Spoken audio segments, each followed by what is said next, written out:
Assalamualaikum warahmatullahi wabarakatuh.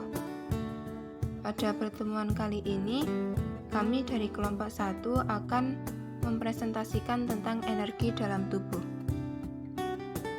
Adapun anggota dari kelompok 1 yaitu Novita Oktaviani dengan NIM 207200029, Resa Fatmatiara Nuranisa dengan NIM 207200033, dan Putri Anasari dengan NIM 207200035. Adapun beberapa materi yang akan kami sampaikan yaitu makanan sebagai sumber energi, jenis-jenis nutrisi, dan kebutuhan energi dalam tubuh.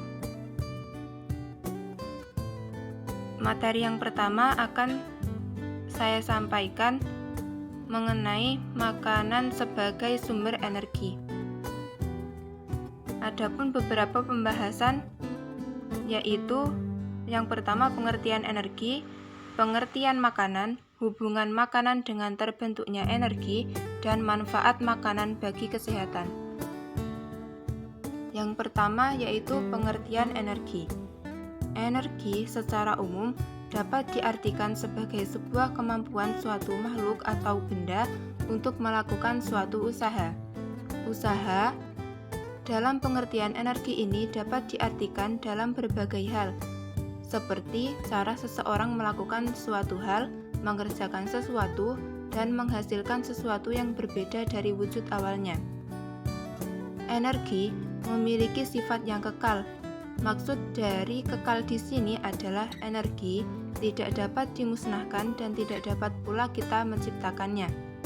Selain itu, suatu energi juga dapat menciptakan energi baru, misalnya energi listrik menjadi energi panas, seperti pada setrika. Ada beberapa pendapat yang muncul mengenai pengertian energi, seperti para insinyur di bidang fisika mengatakan bahwa ada dua jenis energi, yaitu energi yang dapat menggerakkan sesuatu dan energi yang dapat hilang menjadi panas. Kemudian, para dokter dan para olahragawan mengartikan energi menjadi sesuatu yang berkaitan dengan diet dan kalori yang mereka butuhkan. Dan yang terakhir, yaitu para masyarakat mengartikan energi sebagai sesuatu yang mereka butuhkan sebagai bahan bakar dan tenaga untuk alat-alat yang mereka gunakan dalam kehidupan sehari-hari. Setiap hari, kita tidak akan bisa lepas dari adanya energi. Dalam kehidupan, semua makhluk hidup selalu membutuhkan makhluk lain untuk mendapatkan energi yang dapat ia gunakan untuk kehidupannya. Hal ini dapat dibuktikan dengan beberapa hal, seperti binatang dapat bertahan hidup dengan memangsa binatang yang lainnya untuk mendapatkan energi. Kemudian, manusia membutuhkan asupan makanan untuk menambahkan energi yang mereka butuhkan dalam kehidupannya. Dan tumbuhan juga membutuhkan energi dari panas matahari untuk membuat makanan yang mereka simpan atau dapat disebut dengan fotosintesis. Yang selanjutnya yaitu pengertian makanan. Makanan adalah semua hal yang bisa dikonsumsi, termasuk dalam kebutuhan manusia yang harus dipenuhi setiap harinya dan tentu saja sangat diperlukan oleh tubuh dalam menjalani kegiatan sehari-hari. Makanan biasanya berasal dari hewan maupun tumbuhan yang ada di sekitar kita dan dapat menghasilkan energi bagi orang yang mengonsumsinya. Makanan dianggap sebagai bagian yang paling penting untuk kesehatan tubuh manusia karena dengan mengonsumsi makanan yang cukup, tubuh kita dapat menangkal penyakit yang akan menjangkit tubuh kita. Makanan memiliki beberapa fungsi bagi tubuh kita, yaitu yang pertama, makanan dapat menambah energi pada tubuh kita. Makanan yang kita konsumsi dapat menghasilkan panas pada tubuh kita, dan panas dari makanan itulah dapat dijadikan tubuh menjadi energi. Yang kedua, makanan dapat menjadi pendukung tubuh untuk memperbaiki jaringan tubuh yang rusak. Kemudian yang ketiga, tubuh kita tentu akan diatur oleh makanan untuk proses alami maupun kimia dalam tubuh kita. Yang keempat, dapat memperkuat antibodi pada tubuh kita untuk menjadi pertahanan tubuh kita dari berbagai penyakit. Kemudian yang terakhir yaitu dapat mendukung pertumbuhan dan perkembangan tubuh manusia. Selanjutnya, hubungan makanan dengan terbentuknya energi. Setiap makhluk hidup memerlukan energi untuk melakukan aktivitas dalam kehidupannya. Energi tersebut dihasilkan dari berbagai makanan yang dikonsumsinya setiap hari. Makanan yang dikonsumsi akan menghasilkan reaksi kimia dalam tubuh dan akan menghasilkan energi. Oleh karena itu, makanan dapat dikatakan sebagai hal yang sangat berhubungan dengan terbentuknya energi. Tanpa asupan makanan yang kita konsumsi tiap hari, kita akan mendapat energi yang kurang untuk mendukung aktivitas kita. Bahkan, kita tidak akan mendapat energi tanpa mengonsumsi makanan.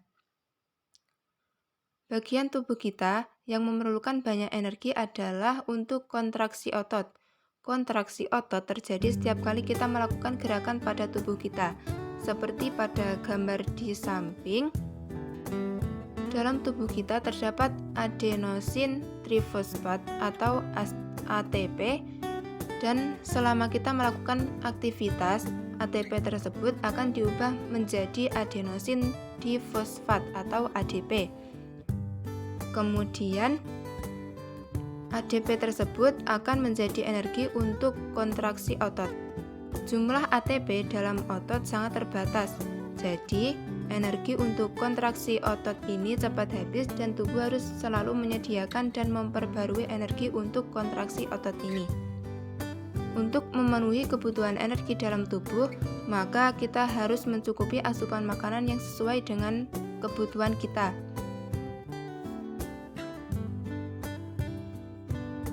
Materi selanjutnya yaitu manfaat makanan bagi kesehatan. Selain dapat menghasilkan energi, makanan juga dapat memberikan manfaat yang sangat baik untuk tubuh.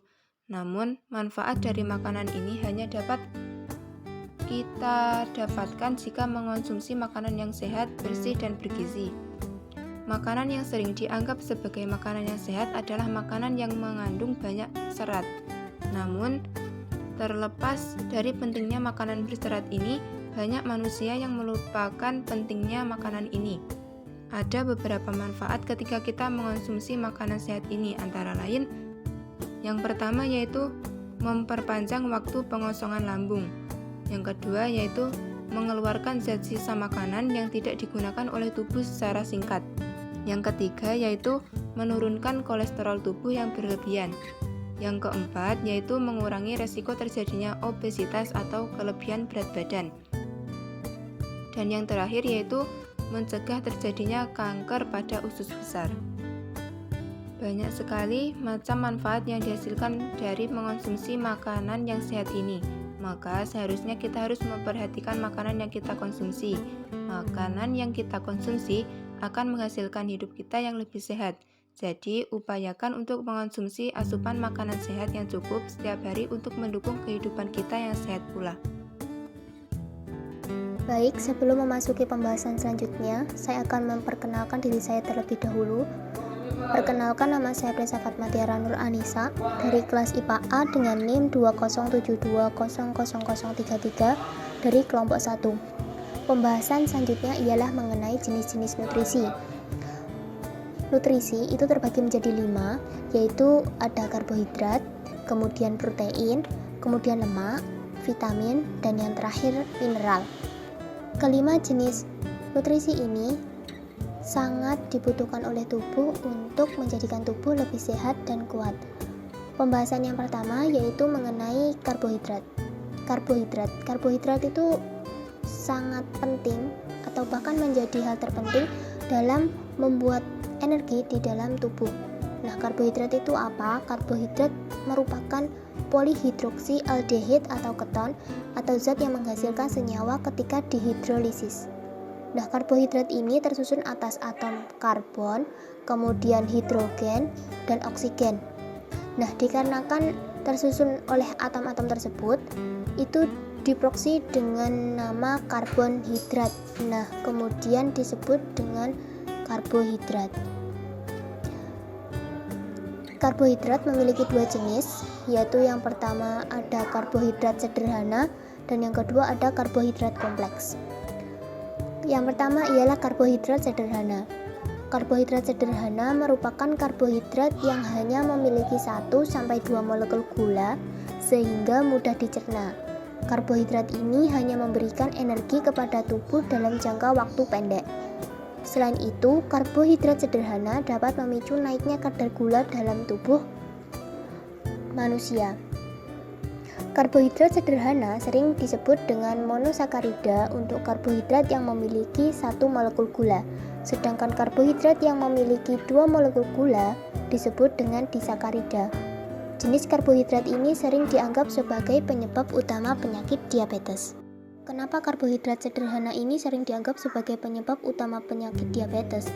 Nah, karena memang susunan kimianya itu lebih sederhana daripada karbohidrat kompleks, yaitu hanya memiliki 1-2 molekul gula sehingga mudah dicerna dan mudah diserap oleh darah. Nah, jika dikonsumsi dalam ukuran yang berlebih, itu akan menyebabkan kadar gula dalam darah itu naik atau yang sering disebut dengan penyakit diabetes. Nah, kemudian jenis karbohidrat yang kedua ialah karbohidrat kompleks. Karbohidrat kompleks merupakan karbohidrat yang memiliki susunan kimia lebih kompleks daripada karbohidrat sederhana. Karbohidrat kompleks merupakan penghasil energi yang mampu bertahan lama dalam tubuh, sehingga menjadi sumber cadangan energi bagi tubuh. Waktu pencernaan yang digunakan untuk mencerna karbohidrat ini lebih lama karena mengandung lebih dari 2 molekul gula. Selain itu, karbohidrat kompleks juga nilai lebih sehat daripada karbohidrat sederhana karena dalam karbohidrat kompleks mengandung serat lebih banyak, kemudian vitamin dan mineral untuk menjaga kesehatan tubuh. Nah, berdasarkan jenis karbohidrat tersebut, maka karbohidrat itu diklasifikasikan menjadi 3, yaitu yang pertama ada monosakarida, kemudian oligosakarida, dan yang terakhir ada polisakarida. Monosakarida itu apa? Monosakarida itu bentuk paling sederhana karbohidrat. Nah, ini yang disebut sebagai karbohidrat sederhana tadi ya. Nah, memiliki sifat bisa langsung diserap oleh dinding usus dan masuk ke dalam darah. Monosakarida hanya memiliki 1 unit gula. Nah, makanya tadi disebutkan bahwa karbohidrat sederhana ini dapat menyebabkan penyakit diabetes ya. Kemudian klasifikasi karbohidrat yang kedua yaitu oligosakarida. Nah, oligosakarida ini merupakan gabungan dari beberapa monosakarida. Di antara sifatnya yaitu mudah larut dalam air, memiliki rasa manis, dan terbagi menjadi 3 yaitu disakarida, trisakarida, dan tetrasakarida. Disakarida memiliki 2 unit gula, trisakarida memiliki 3 unit gula, dan tetrasakarida memiliki 4 unit gula. Kemudian klasifikasi karbohidrat yang terakhir yaitu polisakarida. Polisakarida ini merupakan gabungan dari beberapa monosakarida. Nah, bedanya sama oligosakarida itu apa? Bedanya itu dari sifatnya ya. Kalau polisakarida itu memiliki sifat tidak dapat larut dalam air dan tidak memiliki rasa. Selain itu, fungsinya itu sebagai bentuk energi simpanan serta sebagai struktur dalam dinding sel dan jaringan pengikat. Kemudian fungsi karbohidrat. Ternyata karbohidrat itu tidak hanya berfungsi sebagai penghasil energi, tetapi juga memiliki fungsi-fungsi yang lainnya. Nah, fungsi karbohidrat yang pertama itu ialah penghasil energi, yang kedua sebagai cadangan energi, yang ketiga penghasil rasa manis, yang keempat mengatur metabolisme lemak, dan yang terakhir adalah membantu pengeluaran fases. Dari beberapa fungsi karbohidrat, salah satunya itu membantu pengeluaran fases. Nah, perlu diingat, karbohidrat itu memiliki kandungan serat. Nah, ternyata dalam serat itu terdapat kandungan selulosa yang dapat mengatur gerak peristaltik usus sehingga dapat membantu pengeluaran fases. Kemudian mengenai sumber karbohidrat. Nah, karbohidrat itu diperoleh dari makanan pokok ya, seperti padi-padian, umbi-umbian, kemudian kacang-kacangan kering, dan gula. Pembahasan selanjutnya ialah mengenai protein. Protein merupakan unsur pembentuk energi yang tak tergantikan, dikarenakan dalam protein mengandung asam amino. Sebelumnya, kata protein berasal dari kata protus yang berarti yang utama. Protein terdiri atas unsur oksigen, karbon, hidrogen, nitrogen, dan terkadang mengandung sulfur dan fosfor yang membentuk asam amino. Kemudian protein merupakan zat pembangun dan pemelihara sel-sel jaringan tubuh. Dalam tubuh manusia mengandung kurang lebih 17% protein, sehingga protein memiliki peran penting dalam komponen fungsional maupun struktur jaringan. Nah, dikarenakan jumlah protein yang terkandung dalam manusia itu cukup besar, yaitu 17%, oleh karena itu protein ini tidak dapat tergantikan oleh jenis pembentuk energi yang lain. Kemudian protein diklasifikasikan menjadi 3, yaitu terdapat protein lengkap, kemudian protein setengah lengkap, dan yang terakhir adalah protein tidak lengkap. Protein lengkap itu mengandung semua asam amino esensial dengan jumlah cukup dan rasio yang tepat untuk menyeimbangkan pertumbuhan dan nitrogen. Kemudian protein setengah lengkap. Kandungan asam amino esensial dalam protein setengah lengkap itu kurang lengkap, sehingga dalam melaksanakan fungsinya protein ini tidak dapat menyebabkan pertumbuhan. Namun protein ini masih berfungsi normal untuk mempertahankan hidup. Klasifikasi protein yang terakhir ialah protein tidak lengkap. Nah, protein tidak lengkap ini tidak mengandung asam amino esensial sehingga tidak dapat berfungsi dengan normal dalam hal mempertahankan hidup ataupun untuk pertumbuhan. Kemudian tentang fungsi protein. Protein memiliki 3 fungsi, yaitu yang pertama berkaitan dengan pertumbuhan dan pemeliharaan, kedua tentang pembentukan ikatan esensial tubuh, dan yang terakhir tentang mengatur keseimbangan air. Yang pertama ialah pertumbuhan dan pemeliharaan. Ini berhubungan dengan mesintesis protein baru, kemudian pertumbuhan rambut, kulit, dan kuku, dan yang terakhir tentang protein tubuh yang bersifat dinamis, sehingga bergantian untuk dipecah dan disintesis kembali.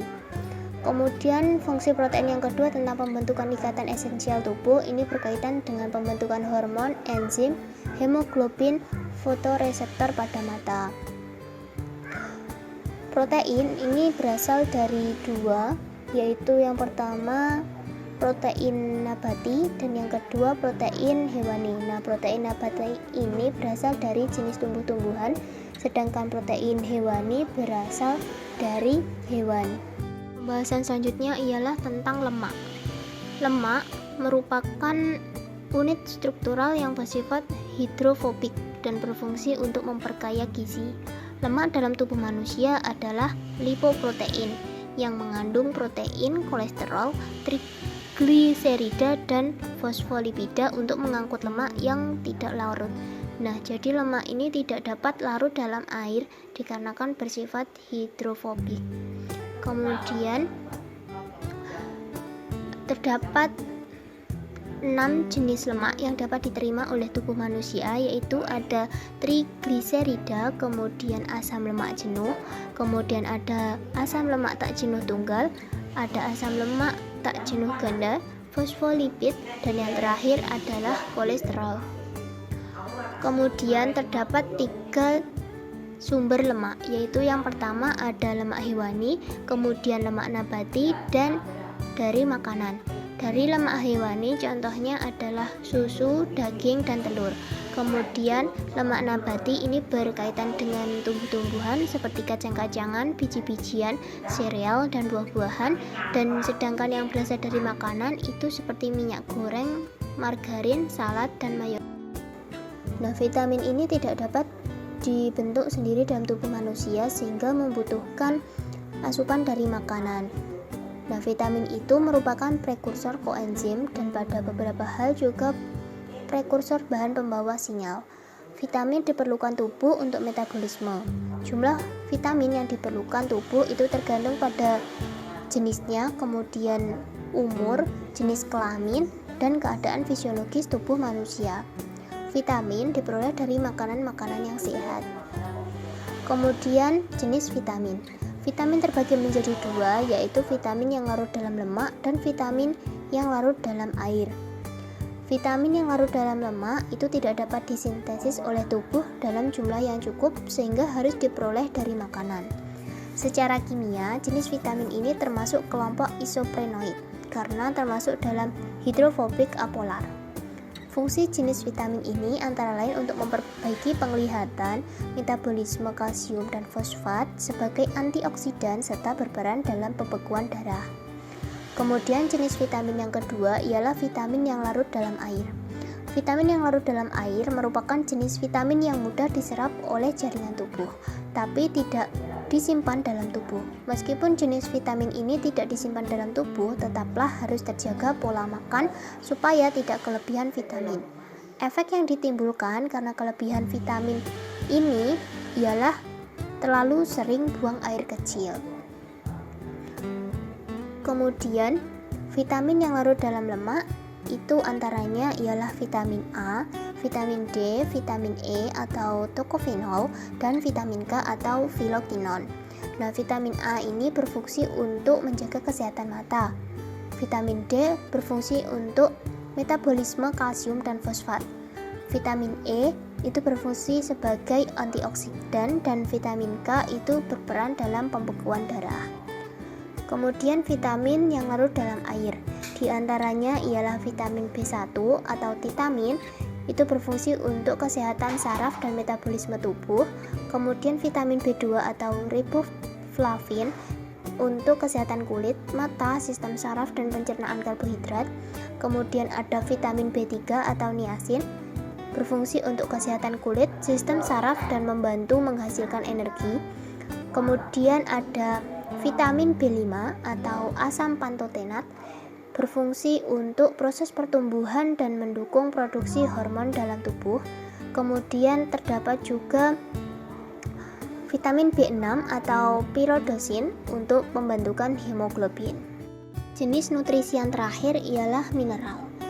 Mineral ini sama seperti vitamin, yaitu tidak dapat dibuat sendiri dalam tubuh makhluk hidup sehingga membutuhkan zat tambahan dari makanan.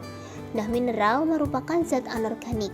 Mineral diperoleh dari bumi dan tidak dapat diproduksi oleh makhluk hidup. Mineral merupakan suatu unsur kimia yang digunakan sebagai nutrisi esensial oleh mikroorganisme untuk kepentingan hidup agar fungsi tubuh dapat berjalan dengan lancar.